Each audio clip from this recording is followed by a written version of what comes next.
My name's Jackson. I'm a young professional. I'm not a stockbroker. I have even actually I don't have that much experience in the field. But a lot of people, a lot of my friends and colleagues are now looking to get into the market. I'm in Canada, and I've done that. I did that actually a few months ago. So I just wanted to share my experience and maybe help you guys out if that's something you're doing. So the key, the different values I had, the most important value was not having fees. So when you invest in the stock market, you can get an advisor, and there's someone who's like done some exams and has experience, and they can access the market. You can do this with TD. You can do this with through the banks, like TD, for instance. You can also do it privately, like there's brokers in a sense, or there's people that don't work for the banks that can invest your money. Investors group, there's dozens, and they're all varying degrees of they all offer different things, but the key is, if you're going to get someone to invest for you, one thing you want to think about is there's a small fee, of course, right? They're being paid in some way, so just keep that in mind. So if you're investing long term, that little percentage they take adds up over time. So 1% of 1% of profit. So if you make 5% on a stock or investment over a year, and they get 1% of it, that's 1% of 5. You only get, let's say you made 5%, they get 1 of that. That's actually 20%, right, of your gains. Just be aware of that. There's nothing wrong. Actually, it'd be quite helpful to have someone, and I did that too. I put in a few $1,000s with one of these investors, and then I have an automatic $300 every month comes out of my account.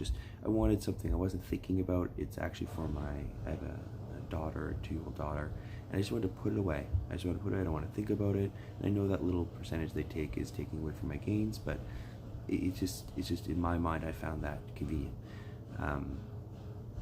and workable in a sense. Now the other thing I didn't actually, where I've invested the vast majority of my cash is through Wealthsimple. So Wealthsimple is a Canadian app, so it's on your phone. It's not on the internet. I mean, they have a web page, but the web page just lines you up to set up your app. So literally, you can't go on the web page and look at stocks and your portfolio. None of that. It's all on your phone. The key is it's free. Like literally every time you make a trade, if you do the same thing with TD, you sign up for an account at TD and want to buy Apple stock or Tesla or whatever, each trade I think is like $9 or whatever it was. I can't remember, but it was a cost. It's not nothing for each time you buy stocks or ETFs or whatever. So the great thing with Wealthsimple is free, $0. Now that doesn't make sense. How do they make money? How they make money is one second, I'm gonna sneeze.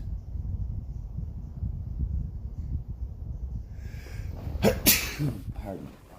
How they make money is if you buy American stocks or anything in US dollars, they get 1.9% more. So they have the exchange rate plus 1.9%. So I just choose not to buy American stocks. Now I'm in I have bought ETFs, electronic traded funds. Like these electronic traded funds are kind of like mutual funds, or these giant conglomerate, like it's thousands of different stocks, right? So it's kind of like put your eggs in a lot of different baskets. I bought those that follow the American market, ETFs. Yeah, this is very simple. This is all very basic stuff. So I am following the American market. I have invested some money, a couple thousand in the American market. My total portfolio is roughly 40,000. So I've put in 40,000 cash. Not everyone has $40,000 cash. I just happened to, and just luck I wasn't planning it. And why it's such a great time to invest right now is the market's down. And now we don't know how down it's going to go. Like, if you want to look at what the general stock market is, a good thing with the S&P 500. It stands for Simple and Poor 500. It's kind of if you just Google it, it'll show you what it's been over the last 5 years, and then it shows a big drop just a month or so ago. Oh, obviously because of the coronavirus. And I guess what the stock market is, in a sense, the stock market is not like how much cash a company has and how much and how much they make each year and their expenses and their it's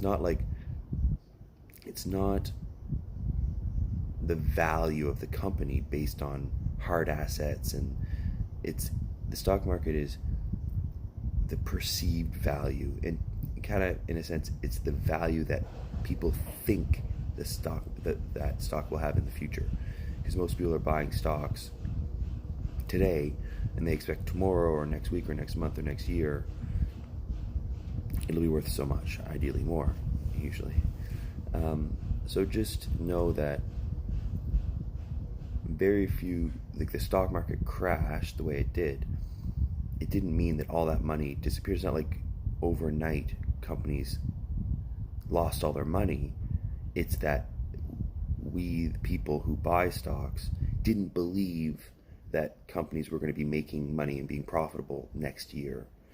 So now, and maybe that's true, the stock market's like a barometer. It's like a scale of how scared people are, how worried they are. It's their feelings, it's their emotions. So it's a good time. It's a good time. Now, there is the possibility that the future will be Armageddon, and the world will be like a dystopian future with, like Mad Max styles, roving the streets with guns, trying to find hunks of meat. If that is the case, my perspective is this. I know I'm kind of joking here a little bit, but let's just put that into the equation. If the world is this dystopian future, your money's not going to be worth anything anyway, right? And this has happened. There are countries, that had money and they had economies and it all collapsed. And in that case, what would have benefited them was to invest in foreign markets, right? So if you were in Japan in the 80s, they had a crash there. There was worries and fears, and the thing was, if you were smart then, you would have invested in the American stock market or the Canadian or other businesses that operated outside of Japan.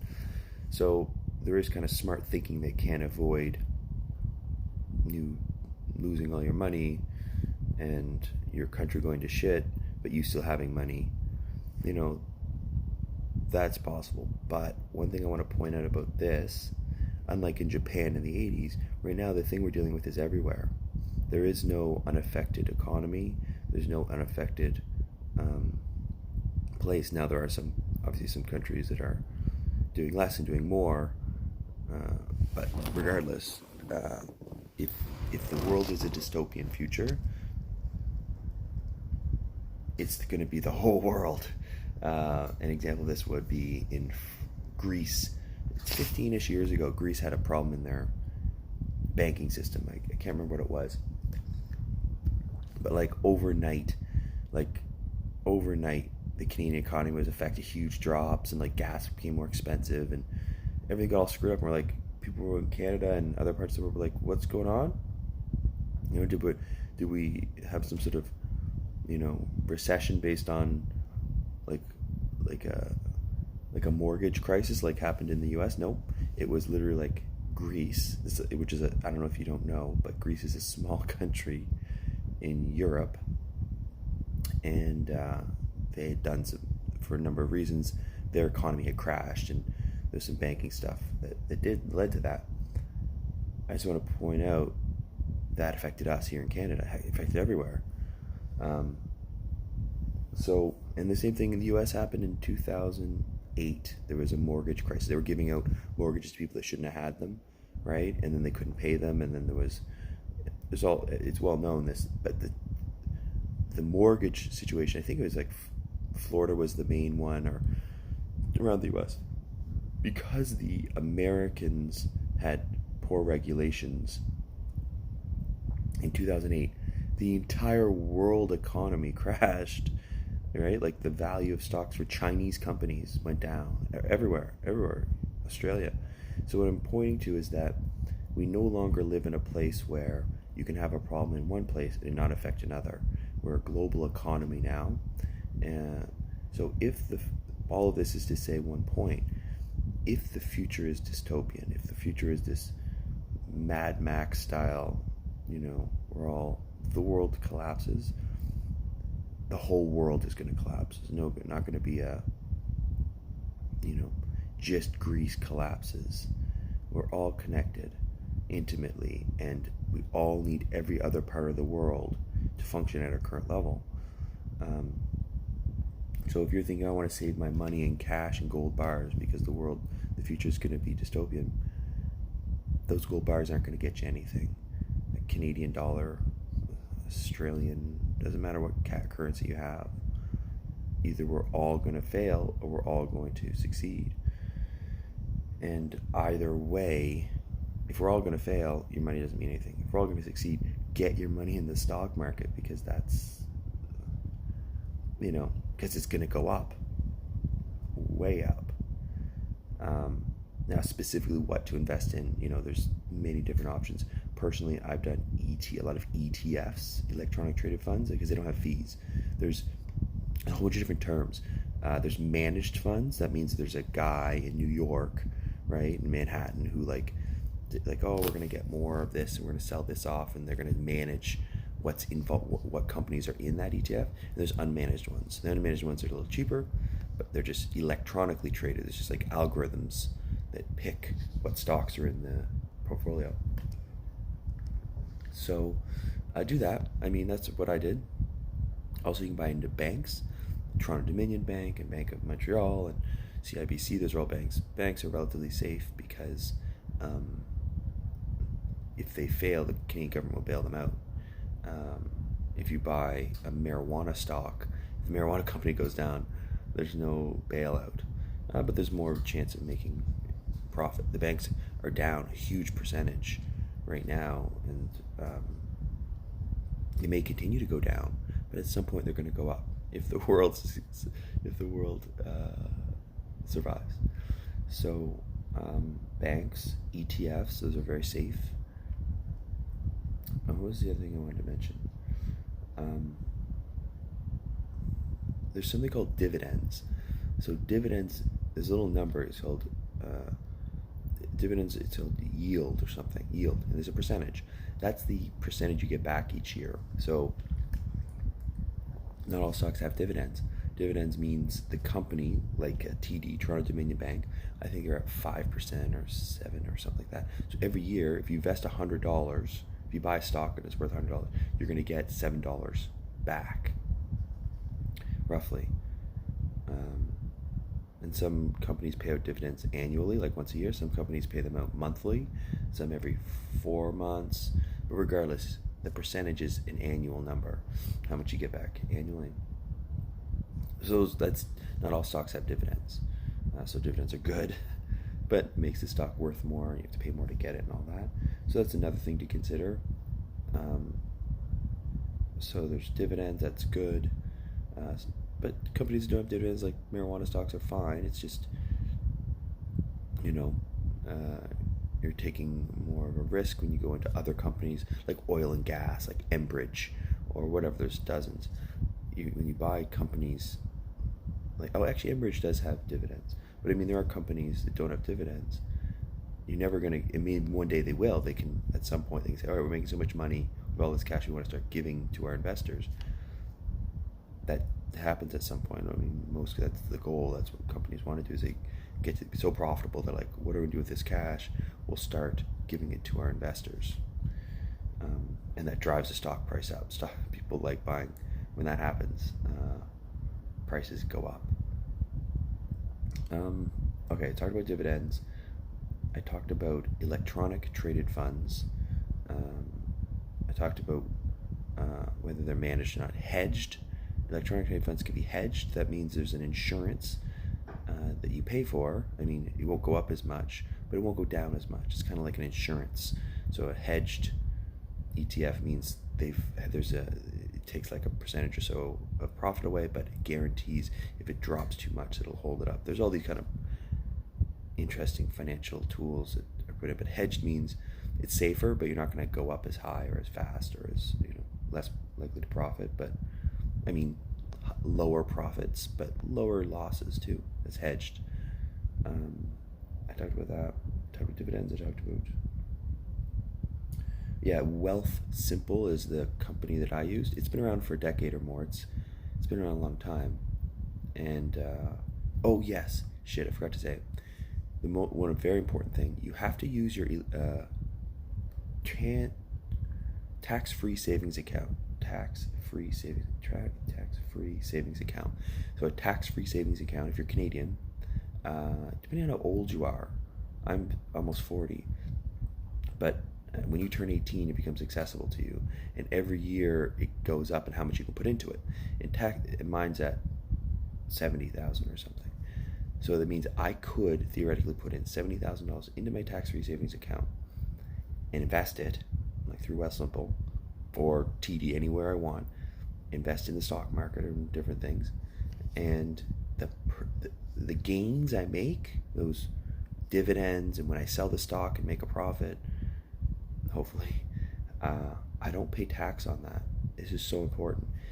If you just go open up an account at TD and buy gold, right? They're gonna ask for your social insurance number, right? When you open the account. And then when you sell that gold, I'm talking like actual gold bars. You can buy little things of gold or stocks or whatever. The profit, right, doubled, right? Let's say doubled over 10 years or something. You have to pay tax on that. You have to pay tax on that profit. If you use your tax-free savings account, you don't. The profit's not taxed, even if it triples, quadruples. If you make $1 million off of your investment, you don't pay tax on that $1 million. That's so crucial. So with Wealthsimple, you just create an account. You can create your tax-free savings account there. You just put in your information. It's automatic. It's like, in a sense, like you don't have to do much to have. Every Canadian gets one. The only difference is, I think when you turn 18, it starts, and it gains like, I don't know, like 8,000 a year, whatever it is. I can't remember the numbers. You can just Google that stuff. For me, it's 70-ish thousand. So that's cool. You can also do your put in your RRSP, which is a registered retired savings. If you pay a lot of tax, if you're someone who makes $100,000 a year, you're paying, if you're in Canada, you're paying like $40,000 in taxes every year. If you put money into your registered RRSP, it's like the money doesn't get taxed for now, right? It just goes in there and you don't pay tax on that money, right? So if you make $100,000 a year, you put 50 into your RRSP, it's really like you only made $50,000. You pay tax on that $50,000 you made, and the money the $50,000 you put in your RRSP is just being held. Now, at some point when you're retired, you'll take that money out of your RRSP, but when you do, it gets taxed then. When you're 60 or 70 or whatever. So you're kind of deferring your tax. But when you're 60 or 70, you're not making $100,000 anymore. You're retired. So you're not making. So you can take it out then, and your tax bracket will be less. So, anyways, that's another tool, a good thing. First, do your tax-free savings account, because that's just, you can take it out whenever you want. Do tax-free savings account first. Do both. Max out. Talk to someone who knows about this. Don't take financial advice from some guy on YouTube who right off the bat told you he's not the guy to. I'm not bang. I have no education in this. I'm just telling you my experience. And I mentioned the tax-free savings account. That's absolutely, and you could have many tax-free savings accounts, but the total in all of them, if it exceeds your maximum, mine's 70,000, then you have to pay tax, I guess, on the amount that's more than that. So even if you have a tax-free savings account at TD right now and you have no money in it, you can open one up at Wealthsimple or another place and just go from there. It doesn't change. You don't have to transfer your account over. But if there's money in your account at your tax-free savings account at TD, and you want to transfer it to Wealthsimple or vice versa, there's a fee. There's fees involved. These banking institutions will charge you like $50 or whatever. Then it takes a day or a month or whatever, because they have to send paperwork. It's all through the CRA, Canadian Revenue Agency, that, like the IRS version. Like IRS is the American tax people, CRA is Canada's tax people. They manage all this, and and you know all about this. If you're someone who's interested in investing, you probably know you probably pay the CRA is, but to pay them less, use your tax-free savings account, and this is a great time to get in the market. And there's only two possibilities in the future. One, it's an absolute dystopian future, like fucking Holocaust, nuclear Holocaust kind of scenario, or the world gets together and we're all freaking making coffee and software and building cars again, and the world's going to be some version of functioning. And in that version of functioning, if the world is functioning in the future in any respect, in any version, almost every stock, it doesn't fail, any company is gonna go up compared to where it is now, because it's an absolute and I should say, it might go down further. The stock market right now is like 30% less than it was a year ago or whatever. There's a big crash. It might go down to minus 40, like 40% less than it was. It might go down to minus 50. It might go down slowly over the next 2 months. It may continue to drop. Like we don't know where the bottom. No one knows where the bottom is. We could be at the bottom now. But as long as, another thing about tax-free savings account, you can't go in and buy a bunch of Apple stock, let's say, and then sell it tomorrow because it went up 50%. You know what I mean? You can't. It's called day trading, I think it's called. Like, you're not allowed to day trade. You're not allowed to use your tax-free savings account as a way to day trade. You know what I mean? That'd be a business. If you're someone who wants to be a stock picker and buy some stocks and hold on to it, and as soon as it goes up, you sell it, and you're kind of day trading, the Canadian Revenue CRA, the Canadian Revenue Agency, is not okay with that. They can audit you. An audit, just like for your taxes or whatever, for your business, they can audit you, and they do audit people, and they look at your tax-free savings account. And it's very subjective. There's no you're allowed to trade. You have to trade every 6 months, and you can't hold on to an asset for a minimum of a certain. None of that. It doesn't have a hard rule like that. It just says it should be a savings. The whole tax-free savings account is meant to be used for your savings. So hold on to your stocks for at least a little, couple months, 6 months, or 5. I don't know. You got to be able to defend yourself. If they audit you, they're going to say, "Hey, this looks like you're running a day trading stock business. It doesn't look like a savings account." And you got to be able to say to them, you got to justify. It's like, "Look, I held on to the stocks for 6 months, and and then when I sold them, I kept the money in my account and invested in something else in my account, a different sector, I sold my Toronto Dominion stocks and I bought Bank of Montreal stocks or something." You got to be able to defend yourself. You cannot go in and buy and sell stocks every day. It's like, "Oh, it went up 10%. Okay, I'm going to sell it. Oh, this one's that's a business." And you could do that. You just can't do it. Oh, also, you can't do that with Wealthsimple. Wealthsimple is not designed for that. There's a 15-minute delay on Wealthsimple. So the information you're looking at Wealthsimple is 15 minutes old. And they also won't let you buy and sell stocks all day. You can obviously buy and sell stocks on Wealthsimple, but it's not like you can't day trade on it. You can't just be buying and selling all day the same stocks. And and also good if you get any financial advice, though I don't think I'm qualified. I think financial advice, like medical advice, you can't give medical advice unless you're a doctor. I think you're not allowed to give financial advice unless you're CPA or whatever that is. But the advice I've gotten is, don't try to beat the market. Don't try to I'm going to invest in Apple because I think Apple's this, and then Apple stocks go up, and then you're like, okay, you're not smarter than the market. You're not you can get into it. Like if you have like an obsessive personality and you're a bit bright, you can go in and research companies and research how much money they have, cash they have holding, and their revenue, and pick good stocks, and avoid disasters. Like you can look at regulations in the marijuana industry or cannabis industry and go like, oh, if this bill goes through, the cannabis industry is going to open up and we're going to start making bigger profits, and because they're going to open up their, I think there's places in the US that it's still illegal, I think like New York or some, and when New York opens up, that's going to, and you're going to look, oh, this company's already applied for, they already have lawyers in that place, and you're like, oh, once New York opens up, once that bill passes, their company's going to shoot off and that stock's going to be worth more and they're going to start giving dividends. Great, you can do that. But be careful, because you're not smarter than the market.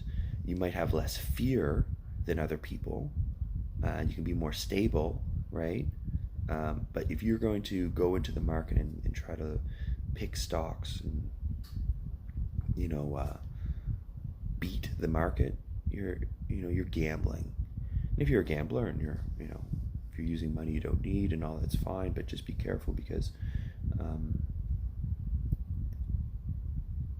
the stock market has a lot of smart people in it, and it's bigger. It's a huge thing. It involves every part of the world, and to try to beat the market, that's tough. There are some people that have done it, like Warren Buffett and such, but for every person that has beaten the market and done better than just the average S&P 500 or NASDAQ, or better than just what the market's doing in general, for every person that's done that, there's another person that hasn't. And maybe you're a super genius, or maybe you're lucky, but just be careful not to think that you're gonna walk into this thing and just be like, I'm smarter than everyone. I'm gonna just pick the right ones, and because it's gambling essentially. So what do? You buy stocks that you intend to keep for a long time, because they will, if you buy enough of different stocks or ETFs, you will follow the market. Like you will be able to, you'll be able to, as the market moves forward, and as it has over, like the American stock market has been on average going up for the last 128 years or some shit, right? So humans are getting more productive, all of that, right? So yeah, don't, be careful if when you're getting into this, know what you're getting into, know what you're doing. I mean, in a sense, like what your goal is. Ideally invest over the long term, like plan to have the money that you put in there for 5 years or 10 years or something, right? Because in 5 or 10 years, on average, things are going to go up. But in 5 or 10 weeks, on average, things may go down a lot. If you need that money in 6 weeks or 6 months, even, recoveries take a long time sometimes. Like in the Great Depression, it took like 10 years or 20 years or some shit, right? And then in 2008, it was quicker. It took like 18 months or 16 months or whatever it was. And maybe this one will be quicker again still. Maybe this will only take 18 weeks. I don't know.